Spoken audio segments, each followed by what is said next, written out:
What do you think is the most popular one? Get to the chopper or hasta Get to the chopper!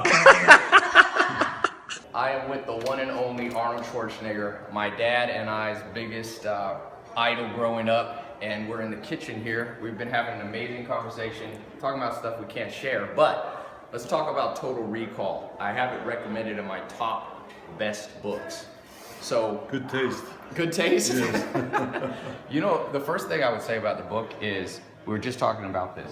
What do you think? Do you think it was important, your upbringing, to reprogram your mind? Because in the beginning chapters, you talk about how your dad made you work out before you ate. Well, it was all about, being useful. He also felt that you should earn your breakfast. So he had me go and do push-ups and to do sit-ups and knee bends and all kinds of things. Or he would just send me down to the basement to chop wood for half an hour. And then he says, okay, now you can come up and have your stirz, which is kind of like as a breakfast dish that they serve in Austria, and some, hot chocolate or whatever I had in those days. And then we'd go to school. So, I mean, you had to earn your breakfast. So I think all of this stays with you for the rest of your life. Because so many people procrastinate. You don't seem to have a problem with procrastinating. No, I don't procrastinate because I see a very clear vision of certain things, a certain goal, and then I go after it, because you snooze, you lose. And Right. so to me, there's no such thing as like, I like to take a vacation and I like to go and rest and all those kind of things. But when I'm on a mission and when I go after something, I go after it with vengeance. I mean, there's no stopping. Yeah. Now, number two, 3 points. So number one, your upbringing. Number two, and we talked about this a little earlier, what is the secret for somebody watching? Because all throughout the book, you thought bigger than everybody else. When it was bodybuilding, you were saying you didn't just try to become Mr. Austria, you want to be Mr. Olympia. When it came to movies, you didn't just want to be in a movie, you wanted to be the biggest, highest grossing movie star of all time. What can somebody do watching to overcome the fear of thinking big? Most people are just too afraid to think big. Well, the reason why I was never really afraid of thinking big was because, how far can you fall? I mean, it's 6 feet down is the ground, so then you get up again if you fall, and you start all over again. So that's number one. So I'm not afraid of failing. Number two, I think in bodybuilding, with the age of 20, I became Mr. Universe.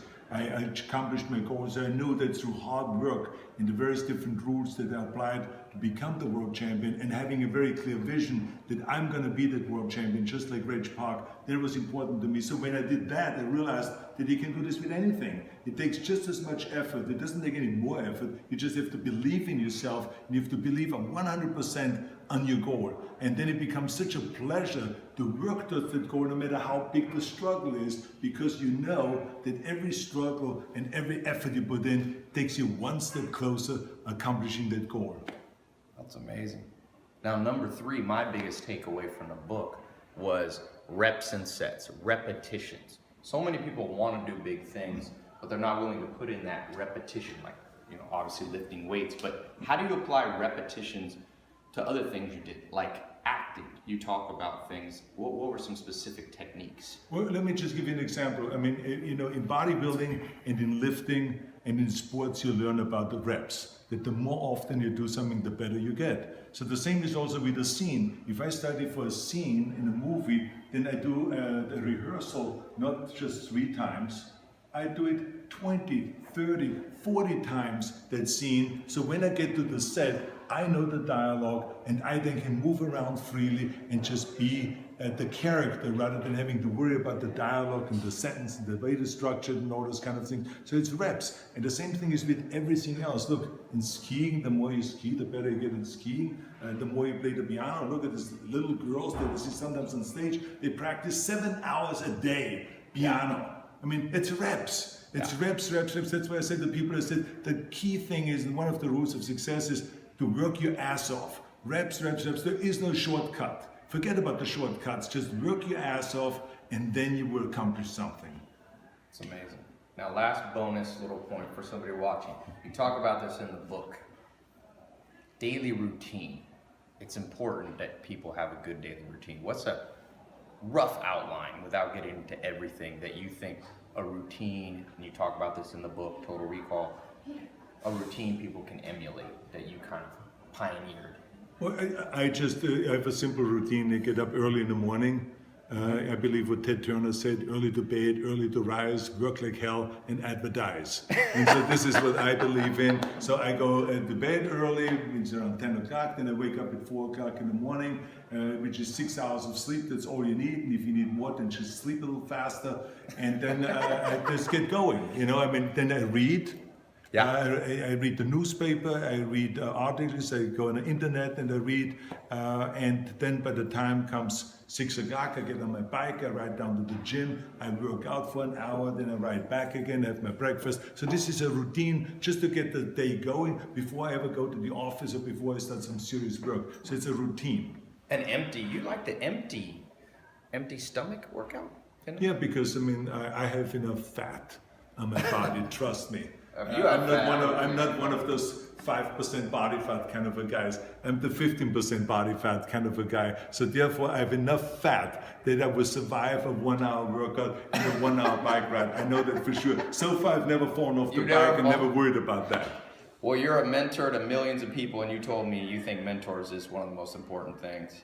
Well, mentors is extremely important, and we talked earlier about reading books. I mean, it is great to read about great people, about great presidents, about great athletes, about great business leaders and so on, because you can learn and you can emulate and you can shoot for the same kind of goals because you know it has been already done. So therefore, why not do it the same thing again and then maybe go even beyond that? So I think that motivations and having idols, you know, to me, having like someone like Nelson Mandela, that is a great idol of mine, about forgiveness and about bringing people together. I mean, who is a better teacher than him? Yeah. Or the courage of Gorbachev, for instance, the guy that grew up under communism, yeah, and then dismantled communism when he was on the top, yeah, when he was president, because he realized it didn't work. How great is that? How much balls does it take to do something like that? So to me, I admire people like that. Or Ronald Reagan, who was a conservative, but he was able to work with Democrats and Republicans in order to get things done. He brought people together. I admire that. So those are the kind of idols that I have. Or yesterday we put to rest Muhammad Ali. So I was there at the funeral. Wow. He was an idol of mine because he was not only the greatest in the ring, but he was the greatest also with the greatest heart, who was always giving, because he believed that we're going to be judged not by how much we make, but by how much we give. So let's give something back. So that's a great lesson for the rest of the world. So those are idols of mine. Yeah, well, you're an idol. I have a TEDx talk. It's one of the top 15, and I named you as the top 5 mentors. So I appreciate this kitchen talk, and this was amazing. My dad was a pro bodybuilder. If he knew I was here, my dad would have a heart attack. But thank you so much. Absolutely. That was amazing. Now go out. I'm telling you this. People know me for having the biggest book club in the world. Top 10 books. Arnold Schwarzenegger wrote a book. It's called Total Recall. It's his autobiography from start to finish. I am not being paid to recommend this book. I am telling you, it is one of the great ones out there. So click the link. I'll put a link straight to Amazon. Please buy it. Hasta la vista, baby. You and I, we're going to the Rob Report. Yes. We're going to be judges in the car. We're going to be driving Bugattis and Ferraris and Porsches and everything. I'm going to drink wine. So your favorite book is? Favorite book of all time, Cervantes, obviously. Why? I would just have his book is his life, and his life is the most incredible. He comes up, flipped it through the air, and traveled. Think first. No way! Jump? Yeah, your turn.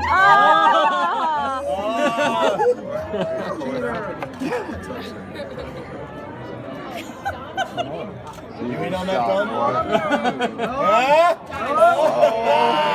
I'm not in on that. You know what I'm saying? Yo, me and Dolph had a title showdown like a year ago. How my voice get in his mouth? Years of practice, years of practice. I'll ask you one question about books. Sure. What's the best book you've read in the last year, 10 years? The most instrumental, you think? In the last 10 years? Or ever. I tell you something, that I have always a difficult time when someone says the best. Because someone says it's the best exercise. What's your favorite movie that you've ever done? I could never come up with one, but I can tell you, I enjoy in general autobiographies. movies. Yeah. I enjoy reading about things that I'm interested in. I'm interested in political leaders, if it's Churchill, if it's Reagan, if it's Clinton, if it is, no matter what the party is. I like to read history, about American history and in general history. So, you know, and then I read a lot of scripts. Think big. My mind's still running through all the conversations I had with Arnold Schwarzenegger last night in his kitchen. Talked to him for about an hour. It's one of the greatest conversations I've ever had, and that's one of the takeaways. Think big. You know, he told me, he said he always thought big. He said, don't worry about failure so much, Ty. How far can you really fall? We're all only a few feet from the ground. And I was thinking, mentors. You know, he told me about his mentor, Reg Park, his first mentor. And I thought, that's what's wrong in the world. That's why it's so easy to feel lost. Who do we have guiding our way? You know, you got to go out and you have to find people. You have to find people who have done it before, who can shorten the path, who can keep you from failure. He told me, he said, don't fail too much. One of the reasons he doesn't procrastinate and can think big, he said, is because he at 20 years old won Mr. Olympia. So he said he got used to success and he tasted success. And so, you know, make sure you find some little wins in life. Don't always lose. It's a myth that you only want to learn from mistakes. Well, you learn from mistakes. They don't have to be yours, though. And you can also learn from wins.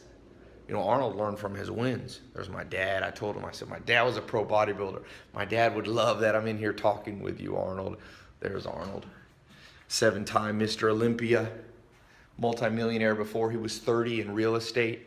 2-time California governor, not a man without flaws. We all have flaws. I always think of that saying, let he who is without sin cast the first stone. But what he's achieved is something you and I can learn from, you know, and so much of life becomes nitpicking and you bring up people's names and people go, oh, he's not perfect there, he's not perfect there. I'm like, yeah, but have some respect. Have some respect for somebody who did stuff. Saw he's a philanthropist, you know, and he genuinely cares. Took the time out to talk to me. Didn't have to talk to me. I wasn't paying him to talk, you know. He told me, he said, Ty, he likes to work out on an empty stomach. I said, why? He said, because he always figured he had a little bit too much fat. So I'm in here in the gym, gonna follow his level. He said he didn't procrastinate. He learned from his father the value of not just being lazy, always having something to do. He says he likes to wake up, he likes to read a lot, gets up, he gets active, always doing something, you know. Keep yourself, I wouldn't say entertained, it's important to sit back and think. And he told me he likes to do that early in the morning. People in the modern world, with all this convenience we have, the next thing you know, all you're doing is just sitting around not accomplishing anything. You know, go out, conquer the world, conquer your fears, think big. That's all I could think. You know, he's a big dude, strong, but his life was big. Made some mistakes, made a lot of great attempts and successes. Yeah. I'm gonna post the full talk we did here soon, but just thought I would post that while I was walking in here and get a little weights going. Whenever I learn something from a mentor, I try to immediately put it in practice. Even if I won't do it exactly like, you know, perfectly, obviously people are different, but try to become an action taker. You hear something, you read a book, do it. Try it. Arnold Schwarzenegger tells me he likes to work out before he eats breakfast.